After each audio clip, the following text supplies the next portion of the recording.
We have 5 to 7 minutes to get back. Okay.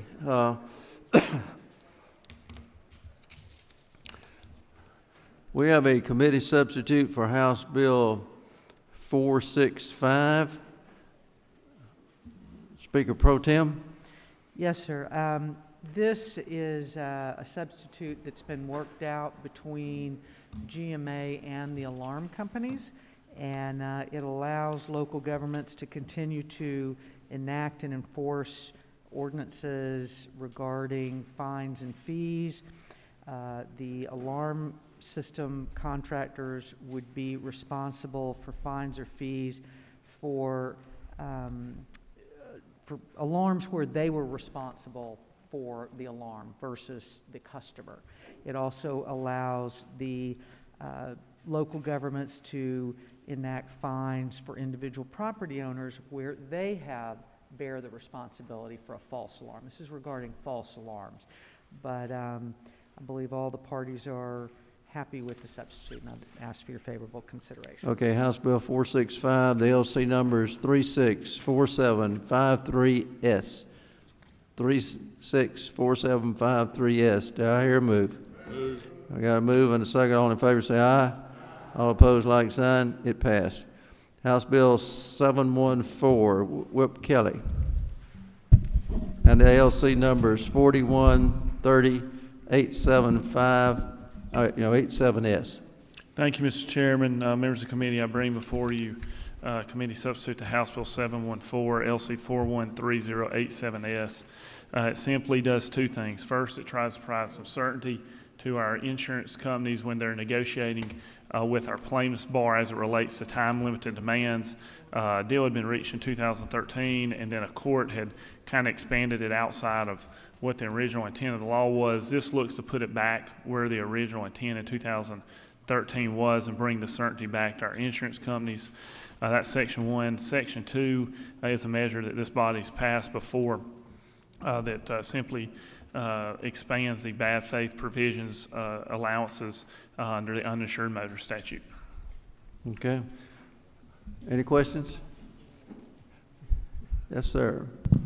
Chairman Fleming. Mr. Whip, will you tell me how this one differs from the one that we passed out of the committee? It clarifies the insurance provision where we talk about making sure that the recipient provides coverage to the claimant issue that's been disclosed to offer, and it simply makes clear that they do have to provide that insurance coverage. When we left committee, we had agreement with all the parties involved. Is this one follow that? It's in the spirit of that, Mr. Chairman, we had a loose agreement that I'd agree with both parties and told the committee we would need to make some tweaks to. And this is my good faith effort in terms of doing that. Representative Williamson. Thank you, Mr. Chairman. And Whip Kelly, just sort of a follow-up to what Chairman Fleming asked. Are the parties in agreement now on this version of the bill? Yes, sir. Thank you. Okay. Well, I see no other. Oh, okay. What's your number? I'm back here. Okay, go ahead. I have a question about sections one. Excuse me, Tom, could you take your mask off? Sure, I'm sorry. Thank you. I have a question about the two sections. One is Title 9 and the other is Title 33. Are they germane? Yes, they are, because they both deal with bad faith provisions under the for automobile wrecks. Any other questions? Okay.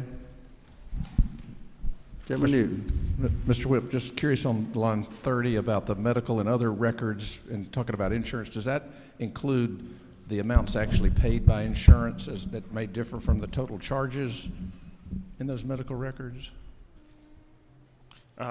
No, this doesn't change any law as it relates to medical billing.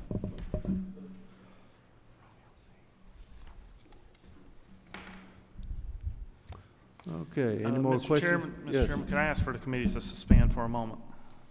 Okay, we'll take about a minute break.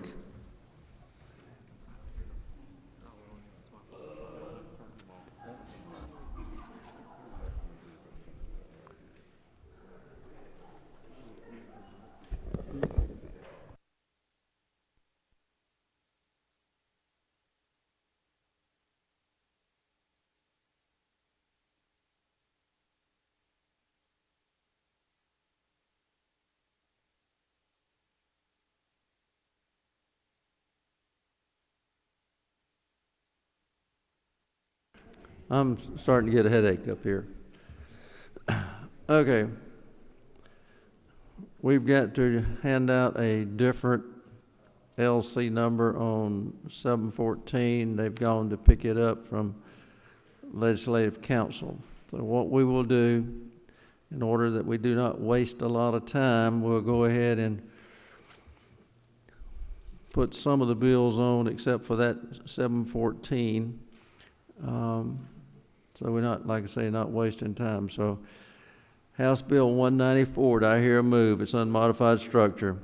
Got a move and a second. All in favor say aye. All opposed, like sign. It's on. House Bill 575, it's under structured. Did I hear a move? Got a move and a second. All in favor say aye. All opposed, like sign. All right, House Bill 465 with a rules substitute of LC 364753S. Do I hear a move? Got a move and a second. All in favor say aye. All opposed, like sign. So now we'll sit and wait on 714. Take a short break.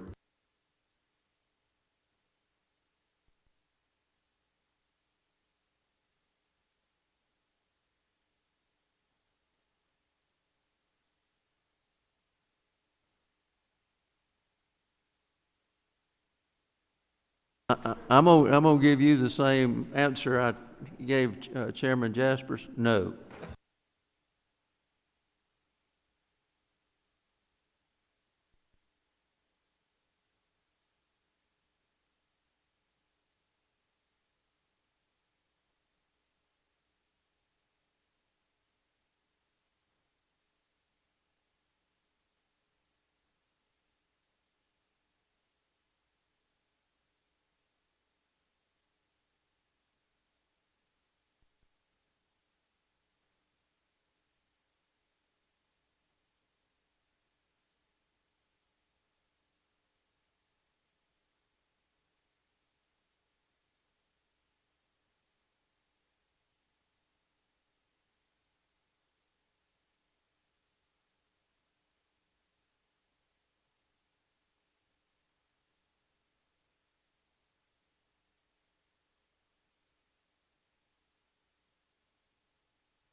Try not to ask questions, but sometimes it just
we're in the process of passing out the new rules substitute for 714.